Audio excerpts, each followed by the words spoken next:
you as a human, as an artist, are allowed to make mistakes and make trash. So for instance, when I come up with comic ideas, I start by making three comics that are bad on purpose. So then I jump over like the hurdle of having to, what if the new thing I make isn't as good as my best work ever. So now I know I'm going to make trash, and I don't need to hold myself to this impossible standard of always having to produce quality.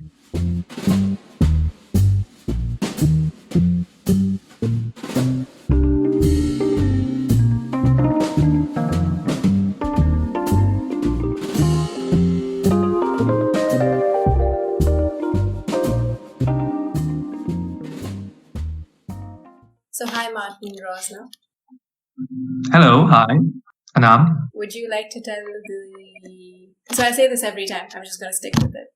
Would you like the two people in the world that don't know what it is you do to know what it is you do? I make comics. I sometimes post them on the internet, and there's a chance you might have seen some of them. Great, thanks. And thanks so much for joining, for agreeing to do this. No problem. Thank you. What is it today? Friday. Yeah, what is your Friday like usually if you weren't talking to me? Well, like, I'm trying to do a new thing where it's like I'm working Monday, Tuesday, then I take a break on Wednesday, and then I work again Thursday, Friday. And it's not working out well because a lot of things happened in my life recently that have been kind of like throwing a wrench into it. But usually I'd be like this. So I wake up around 9 a.m. 9 a.m. I would be working. I need it takes a long time for me to get like fully awake, like 90 minutes. So from 9 a.m. to let's say 10:30 a.m. is breakfast, showering, just kind of like checking my phone. And at 10:30 till let's say 1 p.m. is like either working on a comic or sketching out ideas. Sometimes I'll start by answering emails if I have some, but doesn't usually take more than 30 minutes. And then I'll take a break. Sometimes I'll take a nap because I'm an adult. I get to take naps. Then I'll work for like, depends how, but if I'm having a good day, then I'll work from 5 p.m. again to like 7:30 p.m. So I try not to work too much. I try not to set a too high bar for myself. So I'm like aiming for 4 working hours in a day, let's say. So then, am I taking any of that time away from you just now? No, I don't. Sometimes, this is a good change of pace. Okay, awesome. So how are you handling like the whole COVID situation? Are you still keeping sane? As a family, I'm back at home. I think we were really sane in the beginning, and then in the last 3 months, we've sort of just been losing our minds progressively. Yeah. How has it been like for you? Did you have any plans? I was planning on going to London and trying to do the open mic scene to see if I'm actually, because I have a very thick accent, as you can see. I wanted to see if I can actually, do it, because I was like ready to I'm going to do a couple of open mics a night, motherfucker. Because usually I can do like 1 open mic a month. That's like saying, yeah, I go to the gym. Oh yeah, man, how many times a week do you go? I don't know. I only go once a month. That's enough for me, buddy. Okay. And yeah, all those plans got canceled, and now I'm like, at least it's more time for video games, therefore making comics, and for podcasts. So that's a good thing. It's a good time. Okay, so moving on to the other questions that I had for you. How would you describe the kind of work you do? I do a comic mostly focused on humor, but I do sometimes make it personal, and I do sometimes make short stories. So it's let's say 75% humor, 25% experimental. Awesome. By the way, this was for the two people that don't know what you do. You'd be surprised. A lot of people don't know who I am or what I do. So how long have you been doing what you're doing for, which is making comics? Well, I've been like living in general, I think, for like 25 years. And I've been doing comics the last 3 years and 8 months, I think. And have you been drawing for a long time? Yeah, but I've never like trained. I've only done like sketching and stuff. I've always been scared of trying to practice art because what if I found out that I'm actually bad at art? So comics are cute in that way because there's a lot of rules to bend. Actually, no, there's not many rules. As long as you can convey a message and the reader gets it, it's a comic. And you don't have to like be the purpose of the comics doesn't have to be humor. It can be something out of your life. It can be just something you want to say, some story, or just a long form story like the Marvel and DC comics, stuff like that. So it's not like there's a rule you have to follow. Although it feels like there is now, isn't it? Because of the outburst of the kind of comics you see on Instagram. Yeah, I mean it's very forced. It's like always 4 panels, always single image, because it's the easiest thing to crop. In a way, it's cool because it incentivizes creativity with what you have to do with those 4 panels. I mean, you don't have to do it, but you know you're gonna do a lot better if you do it. But also in the same sense, it's very like disheartening because it doesn't really allow you. I mean, it's not that it doesn't allow you, but it discourages like something outside of those 5, outside of those 4 panels. Do you experiment though? Oh yeah, I used to do it a lot. I used to like do a lot of panels, 5, 6, 7. Nowadays I do 4. I'm trying to do. I have two experimental comics and my drafts that I haven't worked on because they're a bit bigger when it comes to the artistic scope. They're not just like squibbles and tiny marshmallow people. So I'm going to see how those do when I finish them. So you're constantly always working on something else, or is that just because of the pandemic? You know, when the pandemic hit and I was like 3 months deep into it, and I'm just like, I've literally changed nothing about my life. I mean, don't get me wrong. By like May, I was going almost insane because of the isolation. But I wish I could actually work a lot more. I wish I could do a lot more because I deal with depression and that leaves me very tired. So I can like manage 1.5 comics at best. So I'm gonna finish the comic and gonna start a draft, and that's like I'm tired out for the whole day. It's like surprising how much how much energy drawing takes. It's like you think it's like easy, 5 hours in front of a painting, bro. Nothing. I could do this 5 times a day, 6. But no, it's like the whole process of making sure it looks right. I mean, you know too. You've done art. You talk to artists, so you know there's a certain mental tax you have to pay when doing it. And now that you mentioned your depression, I wanted to ask, before you got diagnosed, was there ever a point that you stopped making art for good, or like stopped making comics? So I actually didn't start making comics until my the word you said. Diagnosis? Yeah, thank you very much. And when I started getting better, it's when the comic started. I was like, I think 2 months into therapy, and I had a lot of free time because I failed the college because of depression. So I was like, okay, lots of free time. I can use it. And I saw this guy on Reddit doing like 1 comic a day for 100 days. And I'm like, I can do that kinda, I'm gonna do it for 2 months. And also I gave myself like certain guidelines when starting to make the comics, because I used to be a really big perfectionist. So I knew if I wanted to do like a comic a day, I can't spend too much time on a single comic. So so I set myself like goals, and it was, you have to finish a comic. It doesn't have to be good. It just needs to be finished. There are no prerequisites to or quality control here to have, because I knew if I was doing quality control at the time, I used to be a lot harsher on myself, that I would go insane and I would never publish anything.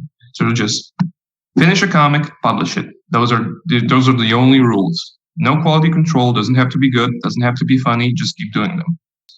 So I did 60 comics in 2 months, and I just continued. It became a habit. I liked it. Somehow people started following my work, and here we are. Right. Most of your first work, was it not supposed to be funny? It was supposed to be funny. I always thought myself of someone who has an okay sense of humor. So I tried making mostly jokes, but during those first 60 comics, there was a lot of like just relatable stuff as well mixed in. I mean, I love humor because it's the easiest art form to bend, because in humor, you can be serious, you can be heartfelt, you can be sad. But at the end of the day, because it's humor, it can also be ridiculous and not conform to any rules. So that's why I like it so much.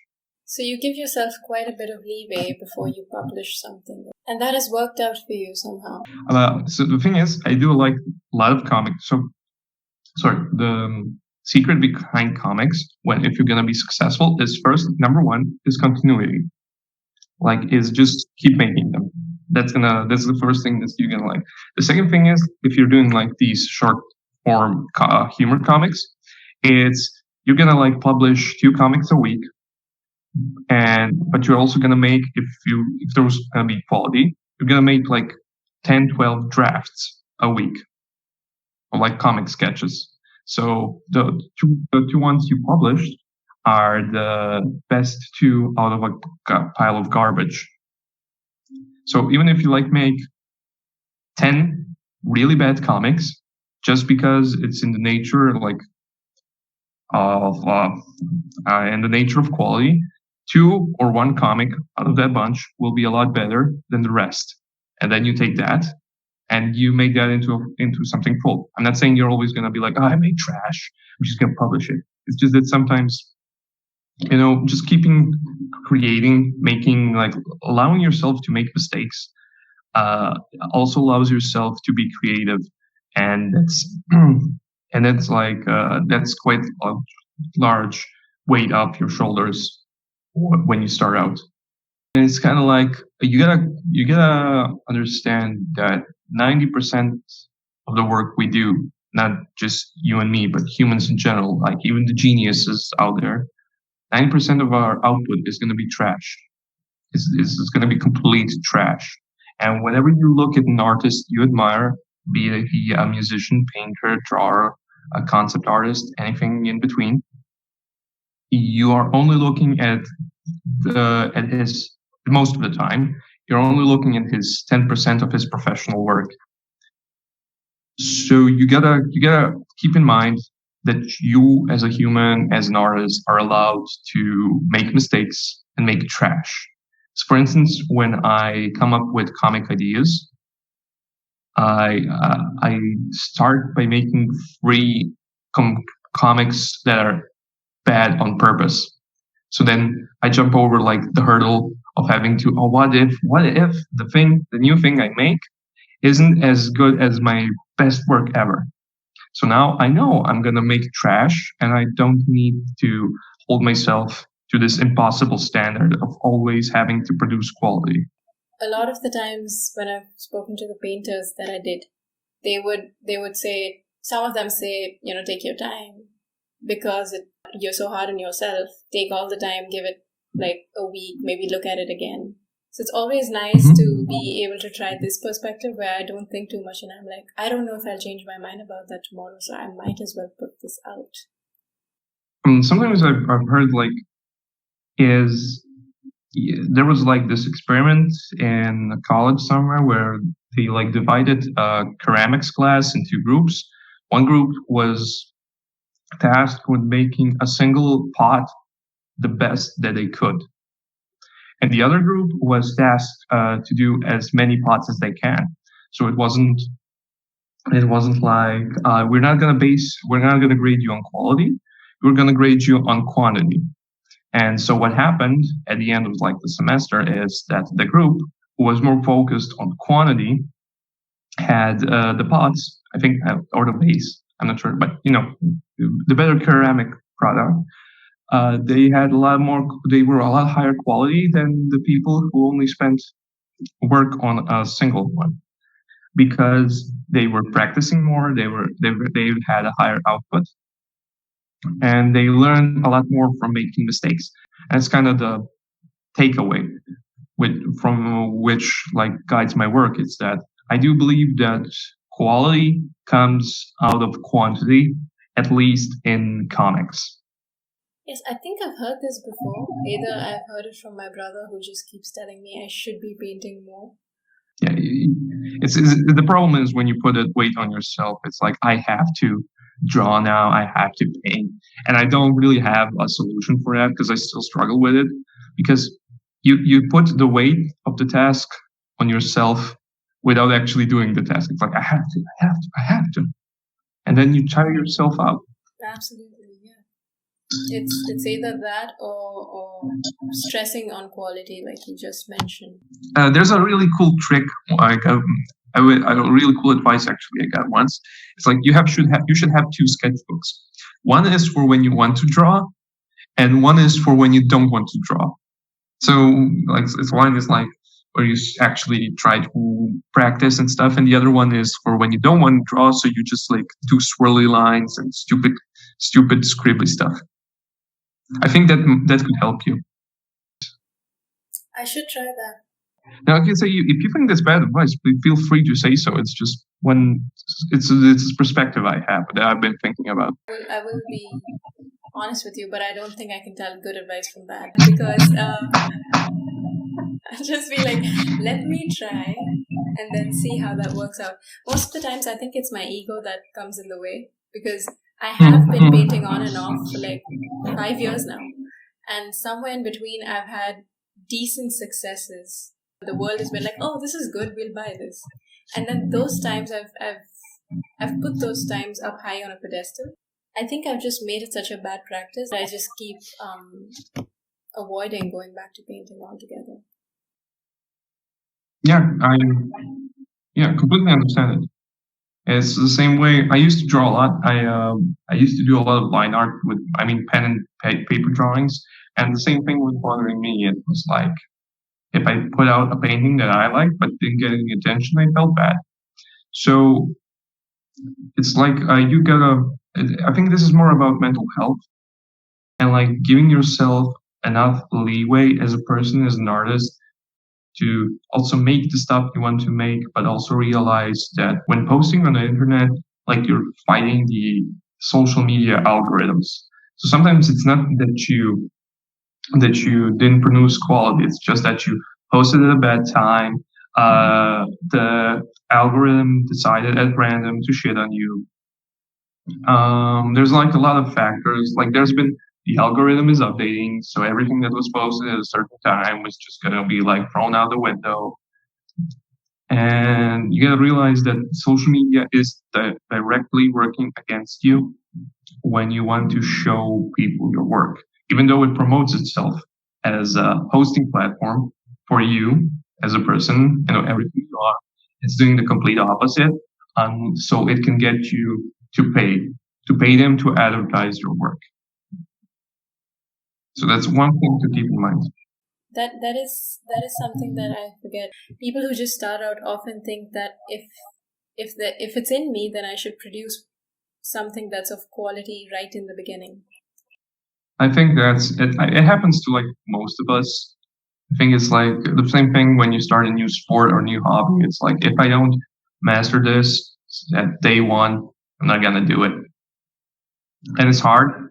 So when that happens, it's normal. It's obviously a part of human nature. It's just that we've never been taught that making mistakes and not being the best is okay. Did you ever notice that, like in school, we're punished for making mistakes, even though making mistakes is the best way we can learn? So you get this really weird, like, paradox where you can't learn unless you make mistakes, but making mistakes is seen as a bad thing. Yeah. It's funny because we relate most with imperfect things, and then people don't want to put their mistakes out at the same time. Was it the same for you? Yeah, it's basically, I mean, what I said now, I used to be an engineer. Oh, I'm sorry. No, I'm lying. I used to go study to be an engineer, and it's the same with math. So you gotta like make a lot of mistakes to figure out what you're doing wrong to actually get good at it. So that's why we always did those tasks. But you're still incredibly punished for ever making mistakes. It's like, what is happening here? Who taught this was a good system? And, uh, and so yeah, it's ingrained in all of us, not just artists. Like that feeling of having to produce a certain standard to work. You just gotta. Something that helped me a lot was I was watching this documentary about a video game I really like, and one of the developers said every game you like, your favorite game ever that you think is almost perfect is an imperfect vision of its creators that went through a lot of stages of error, and a lot of stuff didn't make it into the game, and a lot of stuff they're unsatisfied with. But even with all those mistakes in the creator's eyes, it is still a perfect game to you. So every piece of art that has ever been produced is an imperfect version of what the creator had in mind. But it's still someone's favorite. It's still someone's. Some people really like it. So what I'm trying to say is, yeah, mistakes are okay, and you don't have to make perfect art. I wouldn't have thought that would have been the case with video games. Yeah, you'd think like, because there's so much level of detail. You're like, how was this a mistake? How could there have been something that they overlooked before putting it out there? Amazing. So there's this concept that's been like relatively new for the last 3-4 years, maybe even longer. But the point is, so people will make an incomplete version of the game, and you would pay them like an early access fee to access the game. So what you get when doing so, you would be able to talk to the developers and leave them feedback. And I've recently supported several actually games like this. And it's really interesting to see how a game develops from a very simple concept to a much bigger product. And it's always like interesting to see how much like the fans want of a game, how much big they want it to be, and how the developers are like trying to control that scope of what it can actually be. So like I enjoy supporting early access games that I think have potential, not just because the games are fun.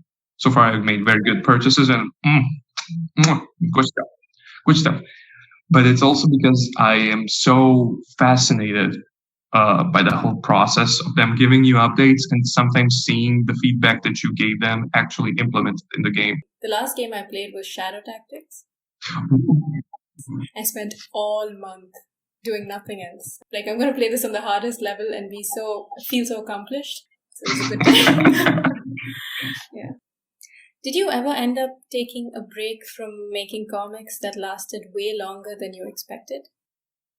Oh yeah, several times. I think like I took 4 breaks, maybe 5, not sure, very long breaks from comics during these 3 years, which is actually okay. Yeah, most of those breaks were caused due to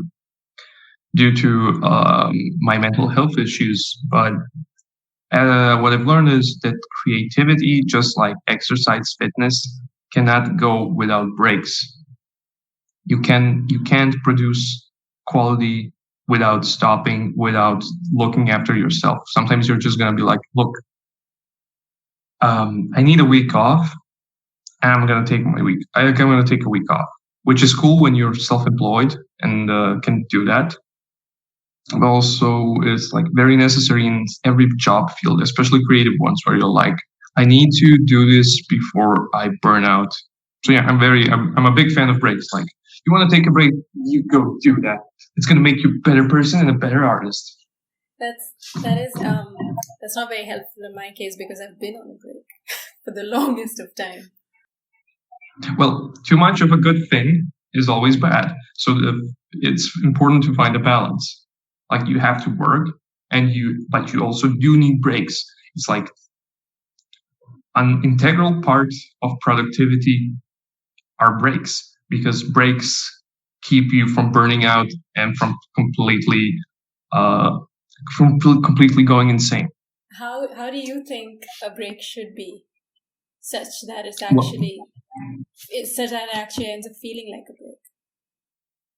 Well, taking a break doesn't mean just lazing around. Like, you need to do stuff that's good for you. So you have to have to. You should take walks. You should eat healthy. You should sleep well. Oh, I'm saying should again. It's like, taking a break doesn't mean just not doing anything. It means, like, yes, obviously relaxing, trying to do things you enjoy, but at the same time, you need to make sure that you're getting everything your health needs, which is, in our case, therapy, meds. You need to get those. You need to talk to people. You need to be social. If you want to, obviously. It's like, when you take these kinds of breaks, it doesn't mean that you're doing nothing. It means, like, refocusing your efforts on doing the things that would, like, be good for you, which is a good sleeping schedule, some fitness, some type of workout, keeping your up with your chores, like cleaning and everything like that. It doesn't have to be. You don't have to be like, now that I'm focused on mental health, I need to be the perfect person. But it's finding a balance about actually relaxing and doing the things you want to enjoy, but also keeping in check that you're also working for yourself and your body. What I've noticed, you can't brute force your way through these periods. I know it's like, common knowledge is always like, you just gotta do it, man. You just gotta, if you're not doing it, you're not doing it hard enough. This is bullshit. So take a break. So tell yourself, okay, I can't be productive as I wish I was because my mental health is suffering, which means I need to take care of my mental health. And once I've done that, I can resume and start being a productive person again. See? Like, it's not like I'm going to take a break and do this, but then rather I'm going to take a break from that one thing that isn't working out for me just now. Yeah, exactly. It's like, you don't have to be like, oh, I'm putting my whole life on hold. No, it's just like, instead of doing this, I'm okay with focusing, as you said, focusing on myself. Okay, so that's good. That's good to keep in mind. So much of our brain just doesn't work after we become adults. And you've got to, like, ask other people, hey, how do you do that? Yeah, what I've noticed is we don't get taught how to deal with, like, these things, honestly, in school and throughout life. We don't get taught how to deal with emotions, how to deal with the burnout, or how to take proper breaks. Like, in school, we're actually never taught how to learn, because you don't learn English the same way you learn math, or you don't learn biology the same way you learn physics. And it's all of those things is left for us to figure out. So, like, talking to each other, sharing information, helpful tips. It's also a big part of growing up. And it's like, you gotta realize sometimes that your whole education actually did not prepare you enough for the type of life we're currently living. At least that's my belief. So if you think that's bullshit, I'm not just agreeing for the sake of agreeing, but I'm just not trying to show too much of a bias. But I do agree with all of these things. I have so many friends that are, like, in higher education, and they're, like, all finishing college or or finishing their third year at college. Here it's like 3 years, and then for bachelor's and 2 years for master's. It's like how many of them like sacrifice sleep to finish all the deadlines. And it's like, oh, you wouldn't have to sacrifice your sleep if you did everything on time. Motherfucker, we're talking about people, not fucking perfect machines. Of course they're gonna make mistakes. Of course they're gonna have errors in their scheduling. And then you're gonna say, then some people are gonna be say, well, part of college is learning to deal with all of that and making a schedule that will help you resolve all these issues. Motherfucker, again, if that were true, then why is the failure rate of people enrolling in college so goddamn high? Those people aren't bad people. Those people aren't stupid people. They obviously were smart enough to get into college, which means other factors in life or the college in themselves is failing them. And a lot of focus is put on the most odd things that I think are archaic now. I keep ranting about the education system no matter where I am. Same. Yeah. Do you compare your work with other people's work? Is that? Oh my God, so much, so much.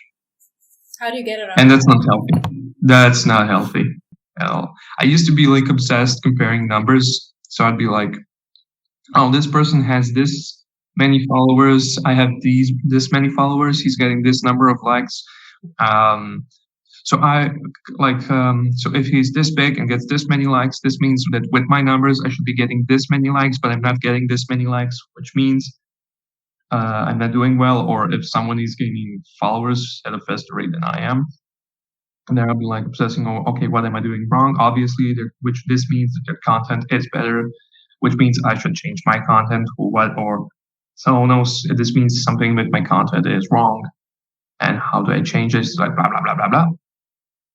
And I think everybody who like does social media, does upload stuff to the internet will go through a phase of being completely obsessed with numbers.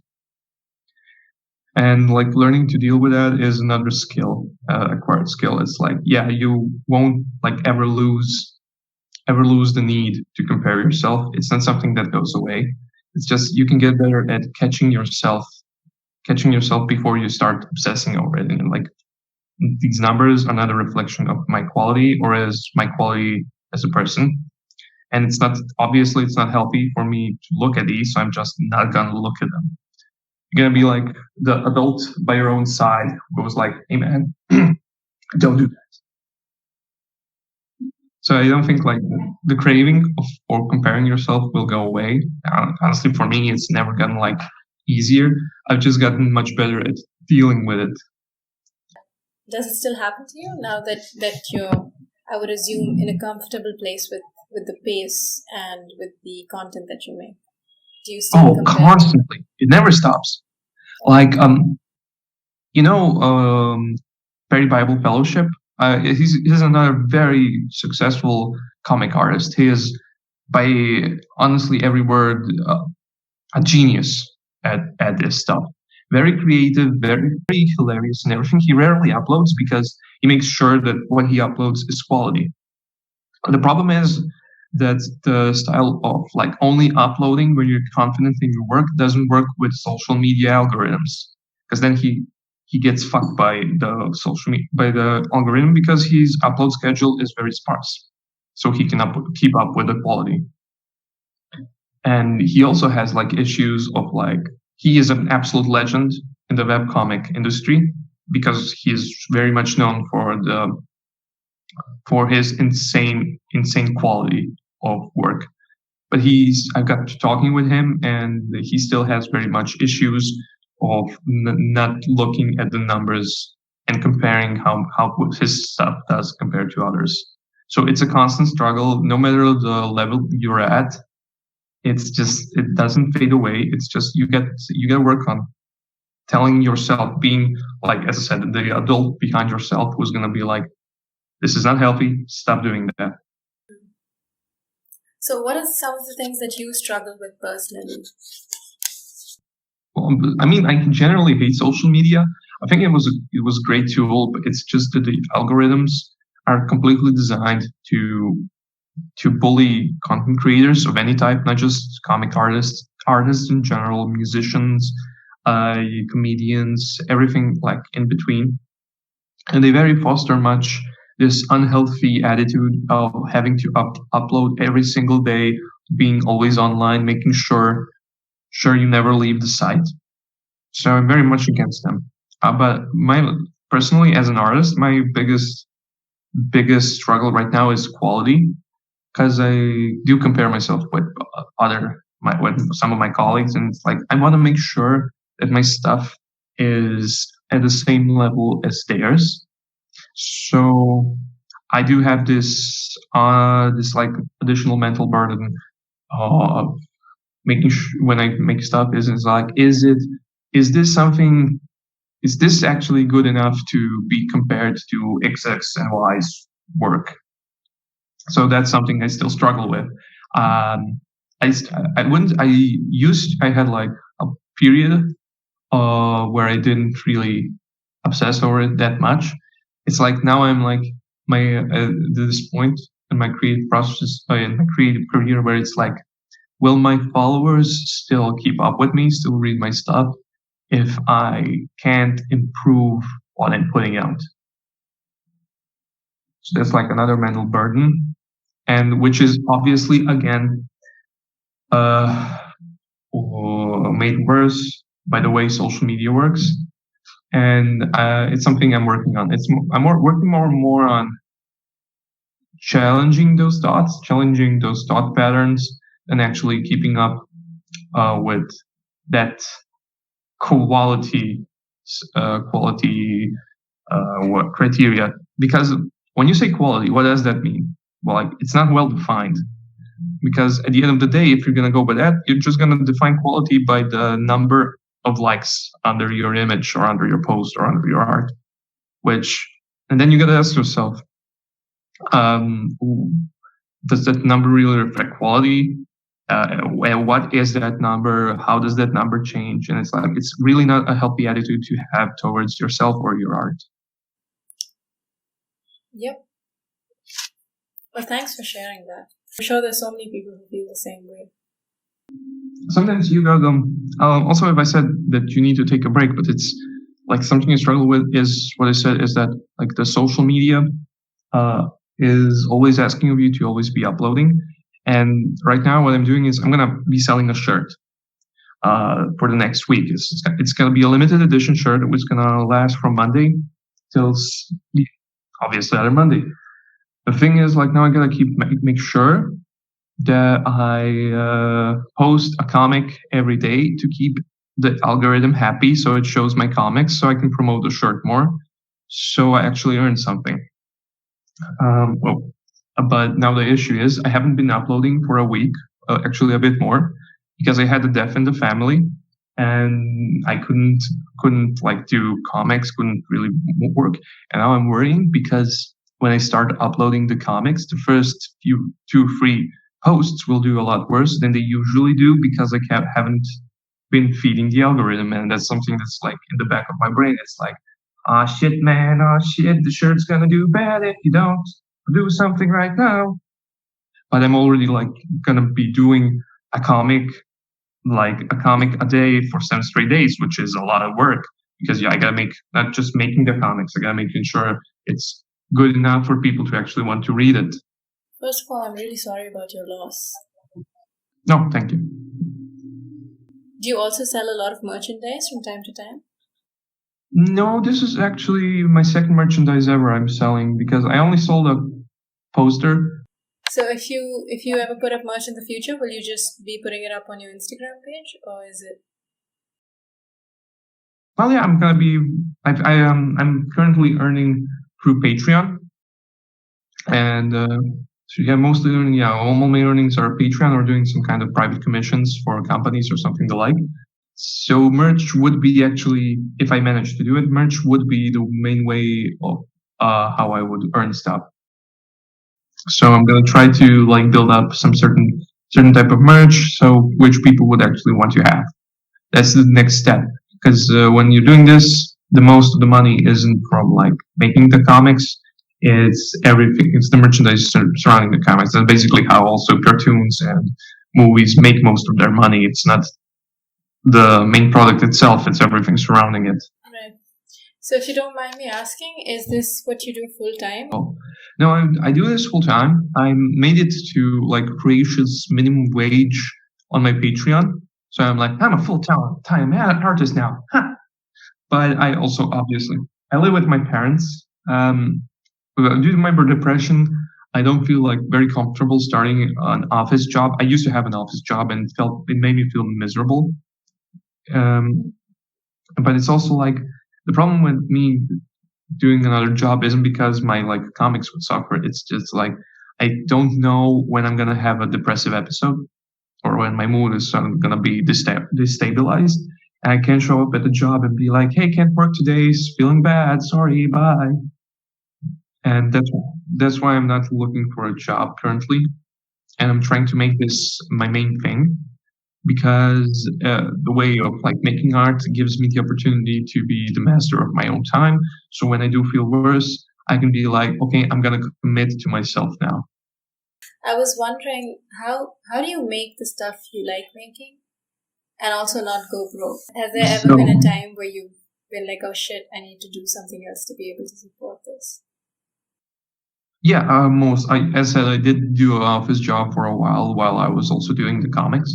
I think I'm in a very favorable position here, and I'm completely aware of that because I got a stable, as you can see, this room. I got a place that I can rely on, people I can rely on until I can make this work. But that doesn't mean that they're fully supportive. I mean, there's been a lot of tears, a lot of fights about this. And but I do realize like the only reason why I'm able to try and make this work is because I have like a safe place I can fall back to. So when it comes to like people trying to make money off of this is like it would be like I said before, it would be continuity. It will be continuity, and do be aware it's gonna take some time to like actually build it up. You don't need to make money off of it for a very long time. Also, it's a problem. Like, why do you like the thing in our society is like you may have to make every single one of your hobbies profitable, otherwise you're just spending money, which is fucking stupid and unhealthy.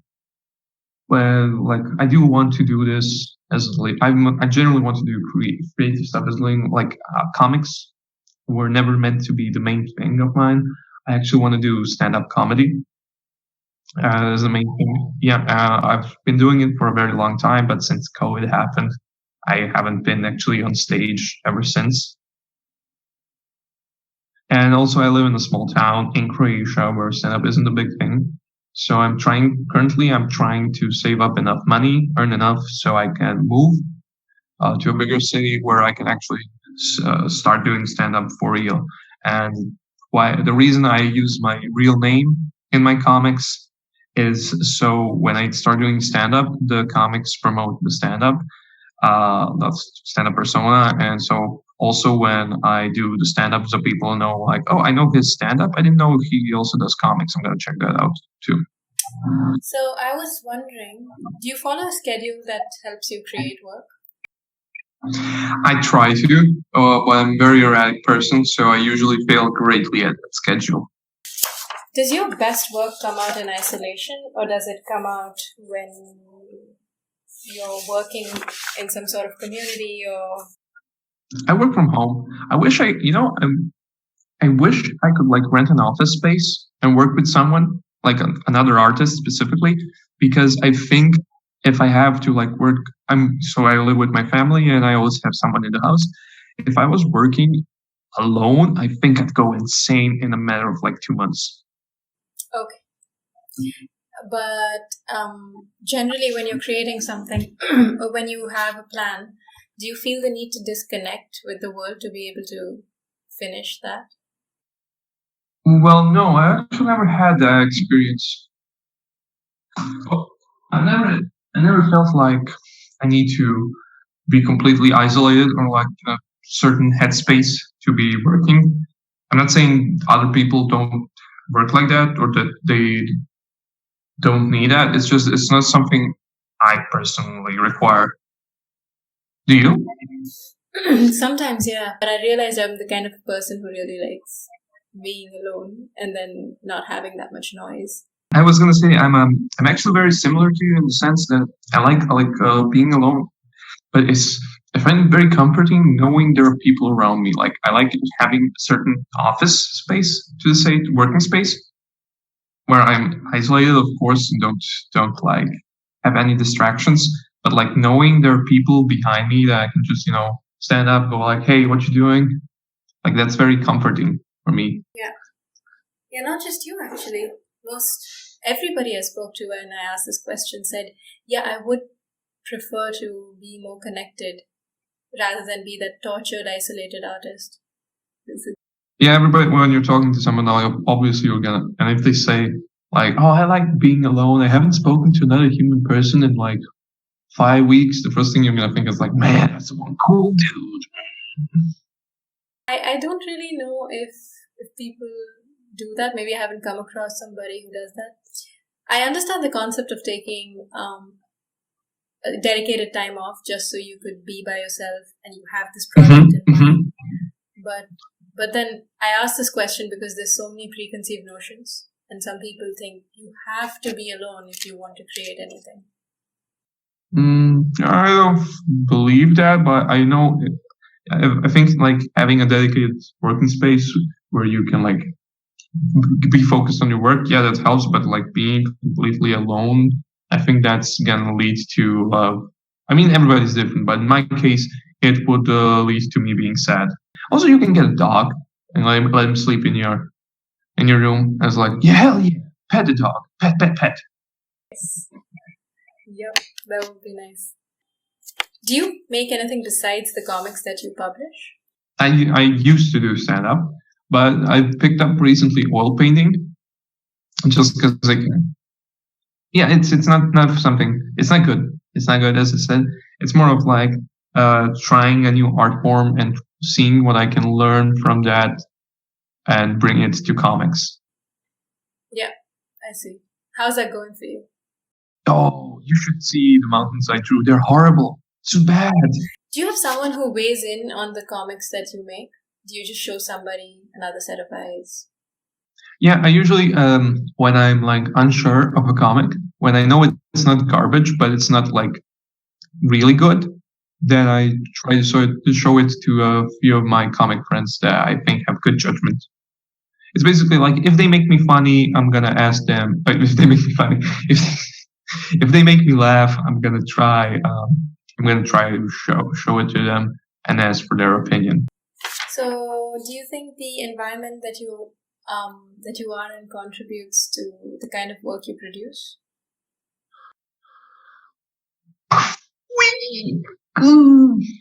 Look, I'm in an environment where the people don't really think what I do is that impressive or special. Like my parents, for instance, they think it's really cool. The following that I amassed is really cool, but they're much more worried. Like, is this something that's gonna be a stable job down the road? And my friends are more like on the opinion, your comics aren't really funny. They're more interesting than funny. So my current environment isn't really too enamored or impressed by what I do. So I'm always like wondering how it would change if I was around people who were more supportive. I mean, don't get me wrong, they are supportive. It's just that they don't think what I'm doing is all that impressive. I see. And what kind of setup would you want yourself in, ideally?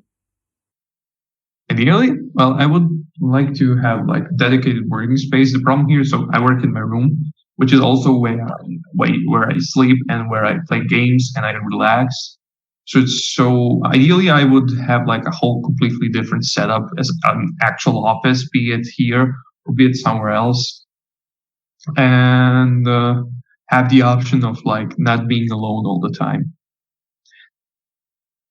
That's kind of what I. Well, actually, I know like an office that's also a dog park at the same time. That sounds good. Do you have dogs? I have one dog, though. Yes. I don't have any more dog questions. What I wanted to ask was, now this is going to be a little dramatic, but do the terms success and failure mean anything to you? Yeah, I have a very moderate definition of success. Basically, what I would define as success is being able to live on my own, have a big enough income from comics to support myself. That's all the success I need, basically. And failure would be like, I don't know, my stand-up, probably. Well, not yet. Yeah, I like their optimism. It's like, yeah, you're not a failure yet. Give it some time. I'm just kidding. No, I never really thought about failure because well, I guess failure would be if I turned into a person that was mean and angry. Like if I turned into someone who was mostly sad and angry at the world. I think that would be failure. Would it be also somebody at a desk job? I don't know. I mean, depends.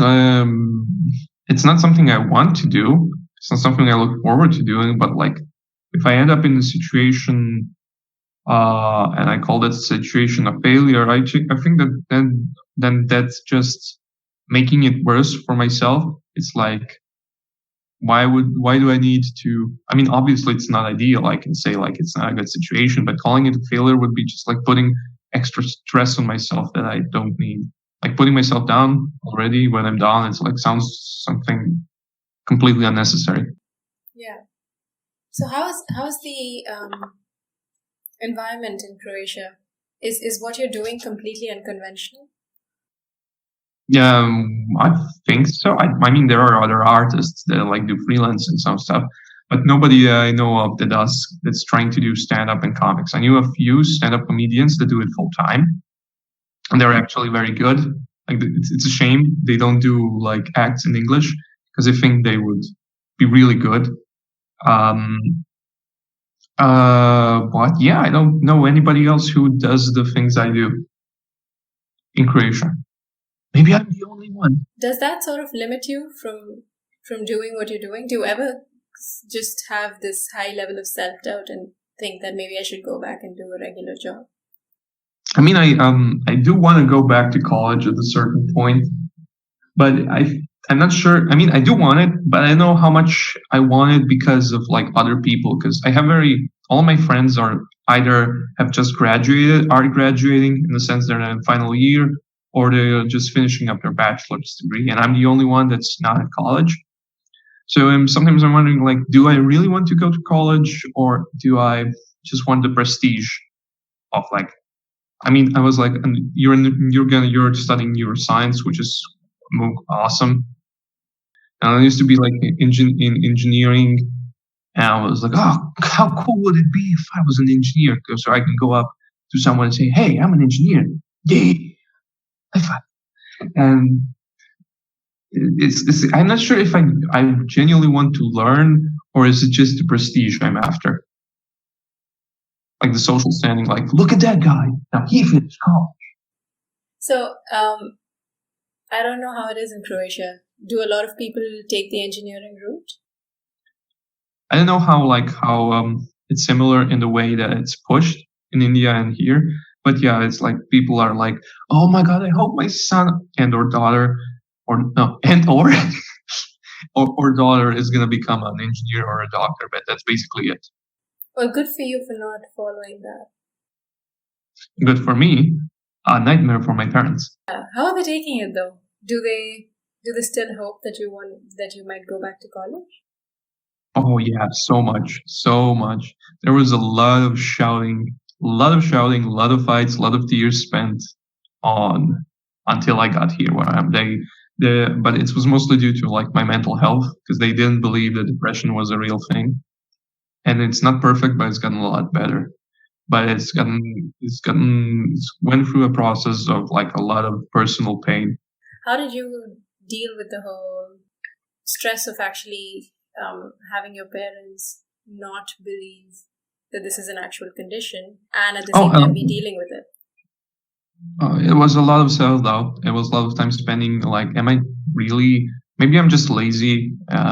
Maybe I'm just making it up. Maybe I'm doing it for the attention or something like that. And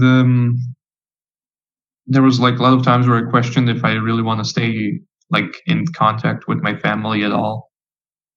Like I was thinking like maybe it's best if I like become what's the word I'm looking for? But as soon as I like turned enough to completely cut all contact with them and move out, I cried a lot. I was very sad about the whole thing. But as time went on, because the thing is, they only like accepted the things because I became more successful at the things that I do, and at the same time, I understand why, because they gained more like not confidence, they gained more trust in me and my abilities. But at the same time, like it feels kind of weird that the amount of trust I get is based on my professional success. I know like their love and their support and they show it now is genuine, but it's still like I'm almost like, so what would that support and love look like had I not like grown my platform? So does that not affect the stuff you do? It used to, like when I was I never like did a lot of comics based on my family or my situation, but for instance, when my mental health was worse off, I used to do a lot of suicide jokes. And nowadays I try to steer far away from anything like depression related. Not in the sense that I'm not gonna talk about depression. I still do like depression comics and mental health comics. It's like when I'm making fun of suicide and being sad. It's like I know it's relatable content. I know it's easy content. It's just not something I believe that needs more of. So I don't think any people who are making art or media, art or media about depression, like making fun of, oh, this is so relatable, how I want to die, like they're doing anything bad. I think it's good that they make other people feel relatable, that like they're not alone in it. It's just not something I feel that I should provide to. I feel like I would like more to focus on the aspect of getting better, things getting better, and spreading a more positive message. I'm not saying I'm going to always do that. Sometimes I still want to do a suicide joke because I think it's funny. It's like, but I try to steer more away from the positive side while also not judging or belittling those who don't want to do the same. Are there any resources that you found helpful? Just movies, books, podcasts, anything at all? Okay, this is going to sound stupid. Reddit helped me a lot, like general Reddit forums. It's like I didn't use them as the main source of getting better, but like seeing the errors in the way I was thinking, being hard on myself, was influenced a lot by reading Reddit posts of people who went through the same and who like brought my attention to the part where I was being too hard on myself. So like reading those posts helped a lot, but it wasn't like on forums specifically dedicated to the subjects of depression. It was more like in general. Like, I mean, I found this stuff on gaming forums and was like, hey man, are you a therapist? Or are you just like, what are you doing here? Go talk to people who are sad. Just yeah. So I didn't have like a specific book or video that helped me. It was like a lot of influences around the Reddit that I found that were like help me like realize that I'm being too hard on myself, and that feeling sad and feeling like negative emotions, be it anger, jealousy, hate, is all part of human nature, and we don't get to like deny those emotions. We don't get to delete them, but we can very much influence the way we're going to react to them. So that was like the biggest thing that I pulled away from Reddit. Are there any podcasts that you follow? Oh, this one is, I would recommend it to all my friends. I used to be like a big podcast listener, but recently, like in the last 2 years, I've kind of fallen out of it. Yeah, where are you currently based? Where can people find you? So currently, this is my room. You can find me most of the time here. Mm-hmm. On the internet, you can find me when you search Martin Rosner or Hot Paper Comics. I got Instagram, Twitter, Facebook, you name it. Okay. That's basically it. What would you tell a new artist or somebody starting out with all the learning that you have? Well, I would tell them, don't try, quit it right now. Don't go into my turf, or I swear to God, I'm gonna eat your family. Awesome. I would tell them to allow themselves to make a lot of mistakes. Like, mistakes are good. Be proud of your mistakes.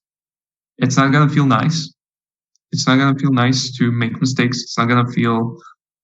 It's not always gonna be something you're proud of. But just keep in mind that mistakes are. The more mistakes you make, the better it will be for you.